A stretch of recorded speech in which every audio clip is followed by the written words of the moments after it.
My name is Simran Chaudhary and I welcome you all on behalf of Voice of Healthcare to a special podcast series, Immunity Talks Protecting Public Health. This podcast series is dedicated to raise awareness and promote the critical importance of vaccination in safeguarding public health.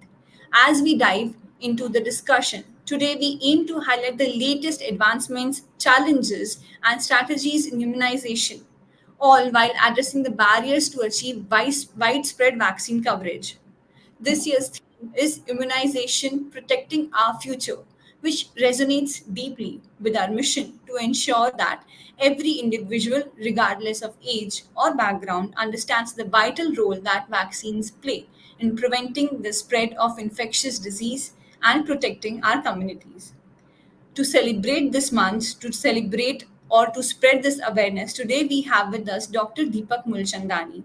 He is a consultant pediatrics and neonatologist at P.D Hinduja Hospital Khar, Mumbai. Welcome to our show, sir. Thank you. Thank you, Simranji. Thank you for calling me. Thank you for hosting me for this wonderful series of lectures for public health importance. Thank you so much. Thanks a lot for taking out time out of your busy schedule and coming to this platform to spread awareness about immunization. Before we proceed, I would just like to give a short info or introduction about Dr. Deepak Mulchandani. So, Dr. Deepak Mulchandani is a full-time pediatrician and specializes in intensive care for PICU and NICU. He has extensive experience in managing newborns, infants, PICU patients, infectious disease, and other pediatric problems. His areas of expertise includes intensive care, infectious disease. He has publications in national journal and life member of Indian Academy of Pediatrics. Thank you so much for joining in, sir. Thank you. Thank you. Let's start, I think. Yes. So moving on, as we know, this conversation is based on to raise awareness. But before, I would like to know, you have wealth of experience in pediatric intensive care and managing infectious disease in children. Could you share what motivated you to specialize in these areas? Sure.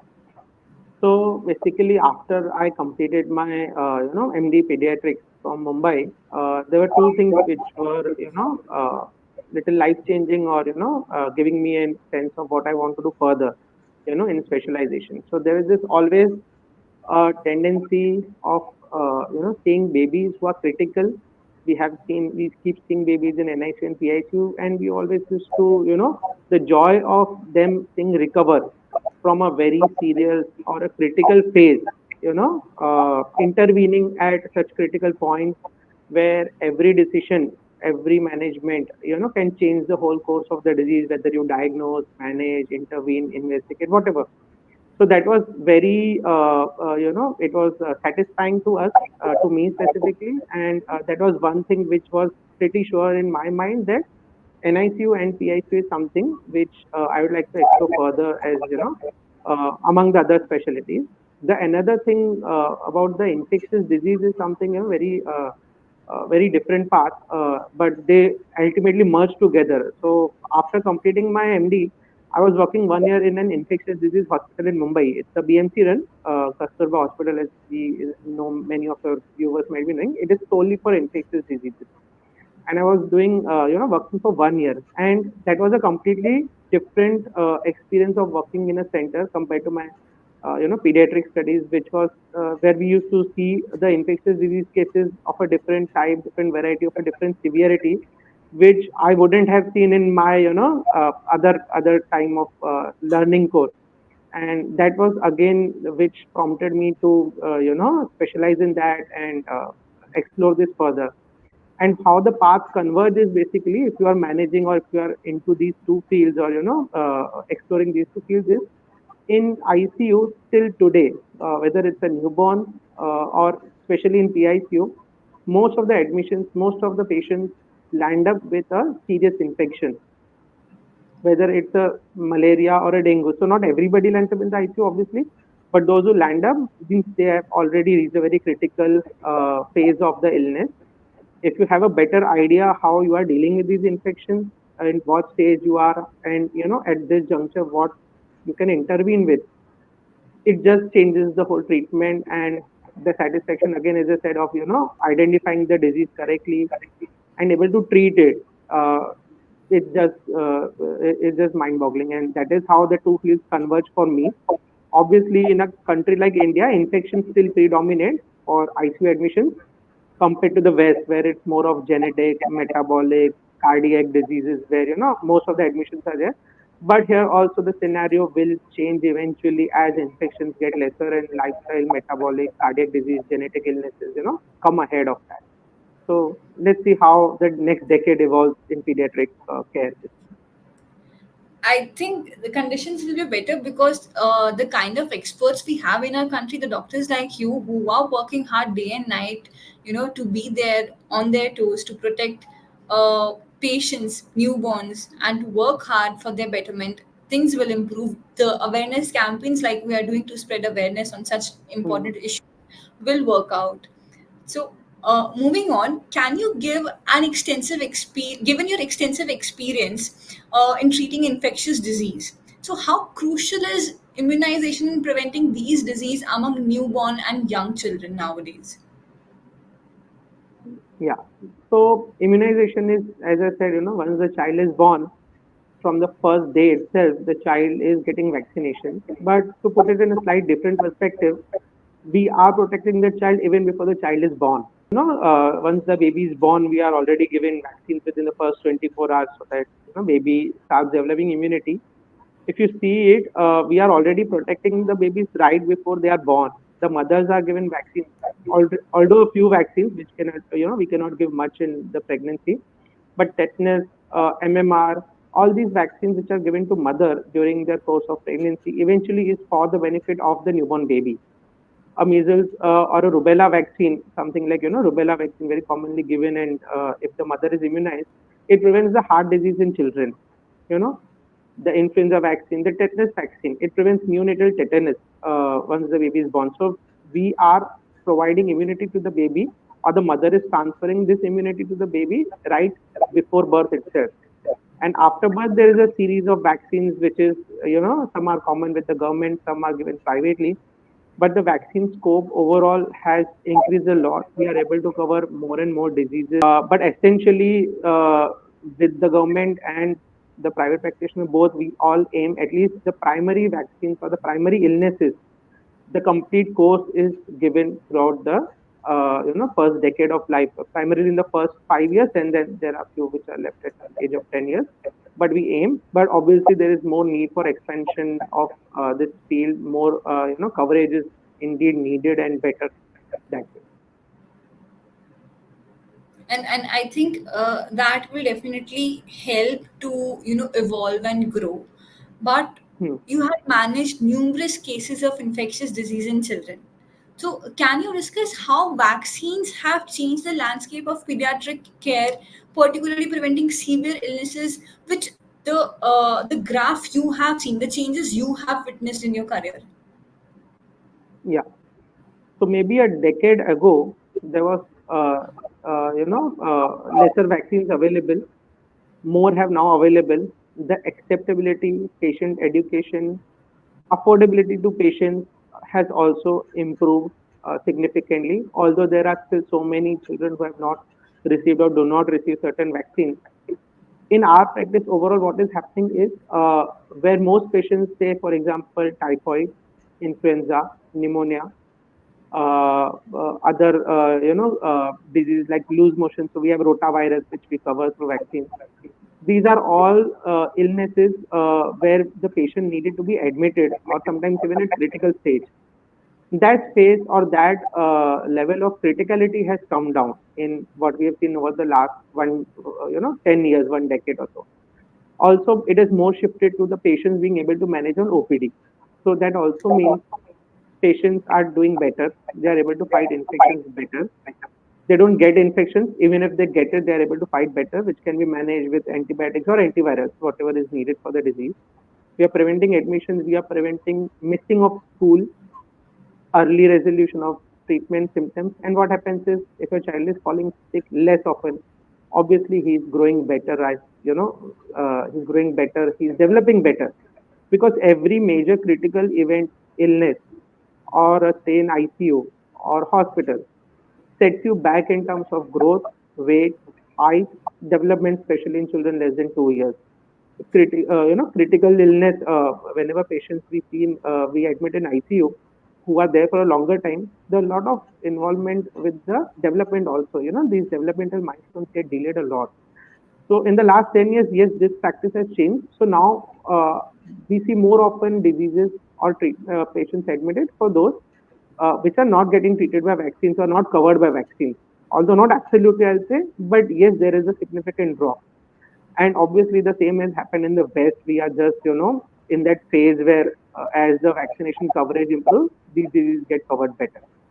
And we also, while giving these to parents, while giving these vaccines to parents, we also inform them about the cost benefit analysis, to understand, a doctor's visit, antibiotic treatment, hospitalization cost, and the vaccine, which is at a fraction of that cost. So, for the parent to convince them, sometimes we need to get into the basics of even such things. And obviously, it improves the patient acceptability, the acceptability of the parents for the vaccine. And I think these changes will, the kind of changes, improvement or spread which you have seen or you have mentioned just now, will keep on coming as people are getting more aware and educated towards it. Yes. But there's this other side also, Dr. Deepak. I have seen people or heard couple that they saying that we have raised our kids without any vaccination, without any medicines and all, through naturopathy, through natural lifestyle and stuff like that. So I have seen few people around in my life, very few. Well, 2 3 couples who Yes. have this. So there's still some vaccine hesitancy in educated people, as well as in the rural areas where people are not much educated about it. So they have this Yes. some myths around whether this will be safe, they'll be have some side effects or something. So that concern is still there among parents. So what common fears or misconception do you encounter, and how do you address them in your practice? Right. Very true. This problem still persists. Very common again in the Western countries. A lot of activism related to that. They have their own reasons. We have a large population to cater to. Much of this is still uncovered. Much of the patients are still not covered, even with the basic vaccines. TB is a very big problem in India. Still, the vaccine coverage, tends to be low the first dose. Luckily, polio is something which we are on the verge of eradication. We are declared polio free. So those with vaccine hesitancy, I'll just divide into two parts. Vaccine hesitancy is one aspect. It can be because the parent or somebody in their known circle has experienced side effects, suppose. Okay, and they may be hesitant to give it, or they might have read something. So the source, the authenticity needs to be very confirmed. They need to be very sure what they are reading. Circulating what is getting circulated. If needed, get in touch with your doctor or find a better, reasonable source to understand what was the problem. If you read something, you should understand what was the problem. Be critical of what you. If you are critical of vaccine not taking, you should be critical of taking vaccine also. You need to see both aspects as well. Also, if they are those people who say that because of vaccine hesitancy they've not taken and their children are doing fine, and so I think they should read up something, or parents should be aware of something called as herd immunity. It is the society at large or the patients in and around you who are being continuously vaccinated, especially cases like polio, which is a crippling disease existing only in 3 countries as of now in the world, eradicated from all the Western countries, including India, like we have declared polio free. It is the herd immunity which is giving you a ring of protection around you. Please understand that. The parents have to understand that. Not all vaccines give herd immunity, but yes, many of them give it, and they have a great benefit on the society. So the patients or the parents who are taking vaccines in and around you are giving some sort of protection to you, and it is that we have to understand. Not everything needs to be taken in a shade of gray. One thing, but again, you need to get in touch with your doctor, understand, especially the essential ones. There is no uh, second question as to give or not. That is not a question at all. Especially the important ones where we have done so much effort after decades of vaccination, continuous pushing by the government, the doctors coming together. Measles has come down. TB is slightly better. Uh, mumps has come down. Chicken pox is, also better. We are able to deal with it better. We are seeing lesser complications. So eventually, yes, it is happening. See, seasonal outbreaks will occur. It's a seasonal disease. Some are seasonal disease. The outbreaks will happen. Yeah. So we need to understand, that people around you are protecting you. Clear your doubts. Clear your doubts 10 times, 100 times if needed. But let not the child suffer. Uh, Especially in proven vaccine cases, vaccine preventable disease cases, let not the child suffer. One thing. Regarding the second question, socio-economic strata on the lower side, people who are having difficulty in vaccine, they are not aware. That is true. That is very true. It can be because of multiple reasons. It can be because of accessibility, community practices, or whatever. The aim is to basically educate them further. uh, Usually parents, if they see one of the child suffers, then they are more vigilant. Suppose say as simple as pneumonia or influenza, which we don't want the child to suffer, but then eventually we have seen the whole family coming together and making sure each one and everyone around them uh, you know gets the benefit of the vaccine. It can be as simple as hepatitis A, typhoid, which may not seem serious at the outset, but trust me, over the last 10 years, we have seen so many lesser cases of complications of these diseases. You may still have a patient of typhoid around you. I'm not denying that. You will still have a patient of hepatitis A or a chickenpox next to you. But the severity or the complications which arise out of it has definitely come down. One thing, the grassroots workers, the Anganwadis, which have been the backbone of the health provider services in our country, they are doing excellent, tremendous job, and we just need to support them. We just need to move out of our comfort zone. Also, the doctors, also the nurses, also, and the community at large, the schools, the colleges. Everybody has a role to play, obviously, so that the burden of disease come down. We are spending too much. There's a lot of burden of these diseases and needs to be come down. And the parents also need to be educated for that and making sure that the child receives the vaccination. The essential ones, as I said, it's a no-brainer. You should take it. There's no doubt on that. Thank you so much, sir, for explaining that to us in a very simple and layman language that each and every person who's listening to this, the audience can understand this and can understand the importance of why vaccination is required and how a big impact it is making nowadays, especially with the ever evolving nature of infectious disease, which we are, seeing or hearing every new disease every day, like the COVID came, and now the Yeah. WHO has declared Monkeypox, there is Zika virus, you name it, and something is circulating. Yes, yes, Yeah, the mpox thing, and then and even the pox. dengue is very old, but still we do not have the vaccination. Vaccination is still on the trial phases. But with this ever evolving nature of infectious disease, how do you think the pediatric vaccination landscape will change in the next decade? So, as I said, there are so many diseases, not much can be covered. The aim of any vaccination program for the government or for the society at large or for the pharma industry, it is one thing is first the disease should have a major implication. It should not be a rare disease. Obviously, preventing rare disease is of no point. Economically, feasibility wise, it doesn't make sense. Something like a polio, chickenpox, measles, they respond well to vaccination and better coverage.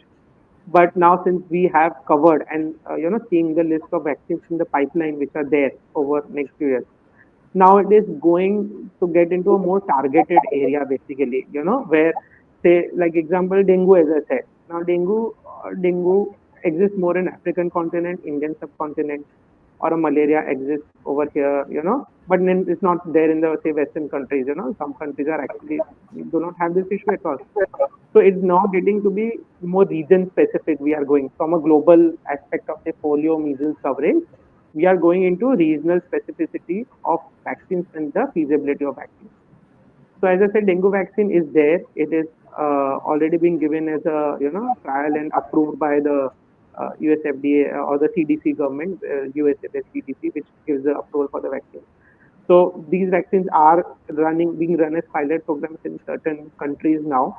Currently, next 10 years, we will be more focusing on the regional or region specific or age specific vaccines. So we have RSV vaccine, which is a respiratory virus, which causes pneumonias or viral pneumonias and difficulties, respiratory illnesses in the newborn period, infancy period, and then in the uh, older age group, say adults or geriatrics, more than 50, 60 years, those with heart disease, lung diseases. So targeting them basically something which is, next coverage, providing coverage for them is next this thing. Malaria, dengue to a specific region or a country. So the landscape wise, I will suggest global pain points which were there over the last few decades, the diseases which were a global problem have come down now to regional or specific problems. There are many vaccines in the pipeline. More and more might be there. We may succeed in few, we may fail in a lot, but that doesn't mean, we leave the quest to cover this disease or illness. And basically now from mortality, which was the issue with the previous illnesses, we are moving towards reducing the morbidity or the outcome or disability which will come with these illnesses.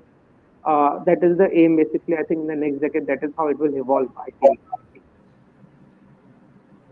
And I think the with advancements and the latest technologies, how the things are evolving. Yes, Yes, I agree with this new, like you just mentioned, ki now we're talking about one disease, one this COVID, this hmm, virus or mpox or something. The other might be surfing somewhere around. These things are very exactly. fast, but with that, Yes, the technologies are so advanced. The time it used to take earlier to develop a vaccine is now much shorter and very yes, rapid. Like we shorter. got the COVID vaccine so Yes, early, and it saved a lot of lives. So I think yes, with this, yes. yeah, Yeah, so basically, we are able to mobilize resources faster for preventing a global spread. Obviously, it has its own set of concerns, but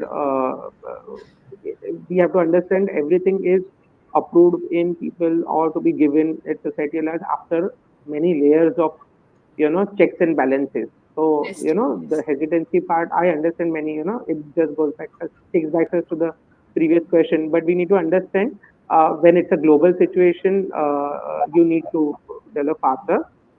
Dengue has been taking its time, the vaccine has been taking its time, and it has come when it was fully ready. So, yes, so every vaccine, every illness has its own course. Not all diseases are the same. And that is why all vaccines may not be the same effectivity wise also, coverage wise also, prevention wise also. But I suggest even one case, if we can prevent of a serious outcome or a serious outbreak, is an achievement overall for all the, healthcare personnel all over the world, I think. yeah, you said it right.